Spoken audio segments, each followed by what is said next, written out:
Bora lá, pessoal, agora continuando, né, com o tema sistemas de custeio, né, a gente vai trazer algumas questões aqui para a gente fixar ali o conteúdo que a gente viu na aula anterior, tá bom? Então vamos lá, questão número 18 é da Cefaz do Espírito Santo, né, FGV também, feito em 2022, né? Então, né, olha que interessante aqui, a gente tem uma questão que é bem recente da FGV, exatamente sobre o tema que a gente estava tratando na aula anterior, o que indica para a gente, né, uma grande possibilidade deste tema ser tratado na nossa prova aqui da Cefaz do Mato Grosso. Então vamos lá. O que essa questão aqui diz para a gente? Ela coloca o seguinte: uma entidade trabalha com produção contínua. Ó, que interessante aqui, eu já vou destacar que é uma produção contínua, não é uma produção por ordem. A primeira diferenciação que a gente faz. Essa entidade ela produz e vende o produto X. Em X1, os custos de produção foram de 135 mil. Esse custo de 135 mil é o custo total de produção, beleza? No período, a produção de 20 mil unidades foi iniciada. Opa, ó, tenho 20 mil unidades que foi iniciada nesse período. Destas, 6 mil unidades ainda estavam em elaboração, em 31 de 12 de X1, restando um terço do processamento necessário para serem concluídas. Considerando apenas esses fatos, assinale a opção que indica o montante contabilizado como produção em andamento. Tá, então vamos lá, a gente vai fazer algumas considerações aqui nesse enunciado, beleza? O que a gente tem que, primeiramente, destacar aqui?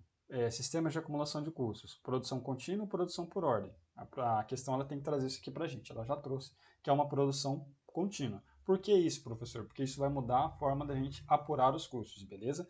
E ela já trouxe aqui para a gente que 135 mil é o meu custo total. Esse aqui é o custo total. Além disso, ela colocou aqui para a gente, né, um volume de produção de 20 mil. Vou colocar aqui 20 mil é o meu volume de produção, ou seja, eu tenho um custo total de 135 mil e uma quantidade total produzida de 20 mil. Mas dessas 20 mil unidades que estão sendo produzidas, eu tenho 6 mil que ainda estão em elaboração. Então vou colocar aqui em elaboração. Beleza, perfeito. Tá. E aí a gente tem mais uma informação com relação a essas unidades que estão em elaboração. A questão ela diz para a gente aqui ó, que resta apenas um terço do processamento necessário para que elas sejam concluídas. Quando ela diz que resta um terço, ela quer dizer para a gente que desses 6 mil, 2 terços estão completos. Né? Se resta um terço, sobram 2 terços. Então, eu poderia já aqui pegar o meu equivalente de produção, que seria esses 6 mil. Vou até mudar aqui a cor da caneta para ficar um pouco mais claro. Né? Então, vou mudar aqui e colocar uma caneta vermelha. O que é o meu equivalente de produção aqui? Eu vou pegar os 6 mil e vou multiplicar aqui por 2 terços. Como resultado, eu vou ter a seguinte equação aqui. Eu vou ter 6 mil vezes 2, 12 mil. E vou dividir por 3 e vou chegar ao montante de 4 mil. Esses 4 mil aqui são o meu, vou até mudar a cor da caneta novamente, são o meu equivalente de produção. Equivalente. Por que é importante saber o equivalente de produção? Porque é mediante o equivalente de produção que eu vou apurar o custo unitário e todos os demais itens aqui, né? Como receita e tudo mais. Beleza? Então vamos lá. Tá. O que a questão pede para a gente? Ela quer o montante contabilizado como produção em andamento. Bom, a gente já tem aqui o montante em quantidade como produção em andamento, são 4 mil. Né? A produção total são 20 mil, produção em andamento são 4 mil, beleza? Ah, professor, mas não é 6 mil? Não. Produção em andamento, considerando o conceito de equivalente de produção, é só a produção equivalente, não é o total da produção que está em elaboração. Muita atenção para esse ponto, beleza? Então, como que eu vou agora determinar o valor dessa produção em andamento? Primeiro, eu vou pegar aqui ó, os 20 mil, que é o total da minha produção, eu vou subtrair aqui os 6 mil, que é a produção que ainda está em elaboração, e eu vou somar o meu equivalente de 4 mil, beleza? Eu vou chegar a um total aqui de 18 mil. Beleza? 18 mil são o total que eu tenho aqui considerado entre produtos acabados e produção equivalente. Agora eu vou pegar o valor total de 135 mil e dividir por 18 mil, para eu saber qual que é o custo unitário desses produtos, beleza? E eu vou chegar aqui a um montante total de 7,5, ou seja, cada unidade produzida custa para mim, considerando os produtos que eu já tenho acabados e mais o meu equivalente de produção, 7,5, beleza? Agora, o que eu preciso, né, para eu determinar o valor do meu equivalente de produção? Eu vou pegar esse montante aqui de 4 mil, né, vou até alterar aqui a cor da minha caneta, ó, 4 mil vezes 7,5, que é o custo unitário, e eu vou chegar ao montante total de 30 mil. 30 mil, beleza. Estava confirmando aqui na calculadora para ver se era isso mesmo, mas é isso mesmo, 30 mil. Qual que é a nossa resposta aqui então? Letra C, 30 mil. Lembrando que no slide que eu já disponibilizei para vocês, a resposta que eu tinha marcado era 33.750, mas está errado, tá? A resposta correta é 30 mil, beleza? Então vamos lá para mais uma questão aqui, ó. Questão 19, também da Cefaz, né, do Espírito Santo, prova feita pela FGV em 2022. Vamos lá, o que a questão diz para a gente? Ó, uma entidade trabalha com produção por ordem. Opa, olha, aqui já é diferente do que a gente estava apurando na questão anterior. Ela produz e vende o produto Y, cuja produção é concluída ao final de 4 anos. Ó, longa duração, lembra que longa duração é acima de 1 ano? Beleza. Em um volume de X1, ela recebeu uma encomenda de Y no valor de 1 milhão. Esse aqui é o valor do contrato que ela firmou para entregar, né, essa encomenda, né, são as receitas que ela vai ter no total de 1 milhão. Os custos estimados em todo o processo são de 800 mil. Então, custo de 800 mil total e receita estimada de 1 milhão. Em X1, a entidade incorreu em custos de 320. Opa!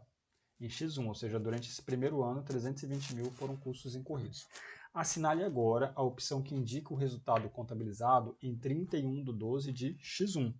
Então vamos lá, ela está dizendo que em X1, vou mudar aqui a cor da caneta, né, pra gente, ela incorreu em custos de 320 mil, beleza?